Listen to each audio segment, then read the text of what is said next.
ನಮಸ್ಕಾರ ಸ್ನೇಹಿತರೆ, ಗೃಹಲಕ್ಷ್ಮಿ ಯೋಜನೆಯ 11 ದಿನ ಕಂತಿನ ಹಣ ಏನಕ್ಕೆ ಬಂದಿಲ್ಲ, ಹಾಗೆಯೇ ಯಾವಾಗ ಬರುತ್ತೆ ಅಂತ ಸ್ವತಃ ಸಚಿವೆ ಲಕ್ಷ್ಮಿ ಹೆಬ್ಬಾಳ್ಕರ್ ಕ್ಲಿಯರ್ ಆಗಿ ಸ್ಪಷ್ಟನೆ ಕೊಟ್ಟಿದ್ದಾರೆ. ಹೌದು ಸ್ನೇಹಿತರೆ, ಹಾಗೆಯೇ ಯಾರಿಗೆಲ್ಲ ಈ ಗೃಹಲಕ್ಷ್ಮಿಯ ಯೋಜನೆಯ 11ನೇ ಕಂತಿನ ಹಣ ಬರುತ್ತಾ ಇಲ್ವಾ ಅಂತ ಡೌಟ್ ಇದೆಯೋ ಅವರೆಲ್ಲರೂ ಈ ವಿಡಿಯೋನ ಖಂಡಿತವಾಗಿ ನೋಡಲೇಬೇಕು. ಹೌದು ಸ್ನೇಹಿತರೆ, ಈ ಗೃಹಲಕ್ಷ್ಮಿ ಯೋಜನೆಯ 11 ದಿನ ಕಂತಿನ ಹಣ 2,000 ರೂಪಾಯಿ ಹಣ ಬರುತ್ತಾ ಇಲ್ವಾ, ಯಾವಾಗ ಬರುತ್ತೆ ಅಂತ ಸಚಿವೆ ಲಕ್ಷ್ಮಿ ಹೆಬ್ಬಾಳ್ಕರ್ ಸ್ಪಷ್ಟನೆ ಕೊಟ್ಟಿದ್ದಾರೆ. ಅದೇನು ಕೊಟ್ಟಿದ್ದಾರೆ ಅಂತ ಇವತ್ತಿನ ವಿಡಿಯೋದಲ್ಲಿ ಕಂಪ್ಲೀಟಾಗಿ ನೋಡೋಣ. ಹಾಗೆಯೇ ಯಾರಿಗೆಲ್ಲ ಇನ್ನು ಹಳೆಯ ಕಂತುಗಳು ಹಣ ಬಾಕಿ ಇದೆಯೋ, ಆಮೇಲೆ ಜೂನ್ ತಿಂಗಳ 2,000 ರೂಪಾಯಿ ಹಣ ಯಾವಾಗ ಬರುತ್ತೆ ಅಂತ ಕ್ಲಿಯರಾಗಿ ಸಚಿವೆ ಲಕ್ಷ್ಮಿ ಹೆಬ್ಬಾಳ್ಕರ್ ಸ್ಪಷ್ಟನೆ ಕೊಟ್ಟಿದ್ದಾರೆ. ಅದೇನು ಅಂತ ಇವತ್ತಿನ ವಿಡಿಯೋದಲ್ಲಿ ನೋಡೋಣ. ಹಾಗೆಯೇ ಈ ವಿಡಿಯೋಗೊಂದು ಲೈಕ್ ಕೊಡಿ. ಬನ್ನಿ ವಿಡಿಯೋವನ್ನು ಶುರು ಮಾಡೋಣ.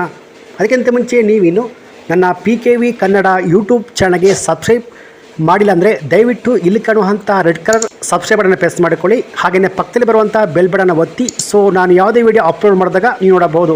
ಹೌದು ಸ್ನೇಹಿತರೆ, ಗೃಹಲಕ್ಷ್ಮಿ ಯೋಜನೆಯ 11 ದಿನ ಕಂತಿನ ಹಣ ಬಂದಿಲ್ಲ ಅಂತ ಅನೇಕ ಜನ ಕಮೆಂಟ್ ಮಾಡ್ತಿದ್ರು. ನಾನು ಕೂಡ ಏನಕ್ಕೆ ಬಂದಿಲ್ಲ, ಯಾವಾಗ ಬರುತ್ತೆ ಅಂತ ಆಲ್ರೆಡಿ ವಿಡಿಯೋ ಮಾಡಿದ್ದೆ.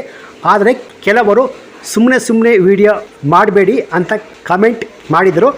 ಆದರೆ ಈಗ ಈ ಗೃಹಲಕ್ಷ್ಮಿ ಯೋಜನೆಯ 11 ದಿನ ಕಂತಿನ ಹಣ ಏನಕ್ಕೆ ಬಂದಿಲ್ಲ, ಹಾಗೆಯೇ ಯಾವಾಗ ಬರುತ್ತೆ ಅಂತ ಸ್ವತಃ ಲಕ್ಷ್ಮಿ ಹೆಬ್ಬಾಳ್ಕರ್ ಸ್ಪಷ್ಟವಾಗಿ ಹೇಳಿದ್ದಾರೆ. ಅದೇನಂತ ನೋಡೋಣ ಬನ್ನಿ ಸ್ನೇಹಿತರೆ. ಸೊ ಈ ವಿಡಿಯೋನ ಎಲ್ಲಿ ಸ್ಕಿಪ್ ಮಾಡದೆ ಫುಲ್ ವಿಡಿಯೋ ಕೊನೆವರೆಗೂ ನೋಡಿ.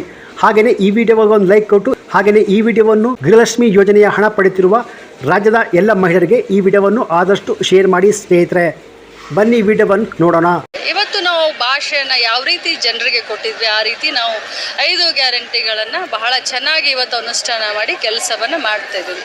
ಇನ್ನು ಗೃಹಲಕ್ಷ್ಮಿಯನ್ನು ನಾವು ಮೇ ತಿಂಗಳಲ್ಲಿ ಕೊಟ್ಟಿದ್ವಿ. ಜೂನ್ 1 ತಿಂಗಳು, ಮೇನಲ್ಲಿ ನಾವೆಲ್ಲ ಕ್ಲಿಯರ್ ಮಾಡಿದ್ವಿ. ಇಲ್ಲ, ಜೂನ್ನಲ್ಲೂ ಕೂಡ ಈಗಾಗಲೇ ಹಾಕಿದ್ದೀವಿ, ಟ್ರೆಜರಿಗೆ ಬಂದಿದೆ. ಇವತ್ತು ಕ್ರೆಡಿಟ್ ಆಗ್ಬೋದು. ಇಡೀ ರಾಜ್ಯದಲ್ಲಿ ಆಲ್ರೆಡಿ ಕ್ರೆಡಿಟ್ ಆಗಿದೆ. ಎಲ್ಲೆಲ್ಲಿ ಉಳ್ಕೊಂಡಿದೆ ಅದು ಇವತ್ತು ನಾಳೆ 30 ತಾರೀಕಿನ ಒಳಗಡೆ ಕ್ರೆಡಿಟ್ ಆಗುತ್ತೆ. ಯಾವುದೇ ಸಂದರ್ಭದಲ್ಲೂ ಈ ಒಂದು 5 ಗ್ಯಾರಂಟಿಗಳನ್ನು ನಮ್ಮ ಸರ್ಕಾರ ನಿಲ್ಲಿಸೋದಿಲ್ಲ. ಕೊಟ್ಟ ಭಾಷೆಯ ಹಾಗೆ ನಾವು ನಡೆದುಕೊಳ್ತೀವಿ.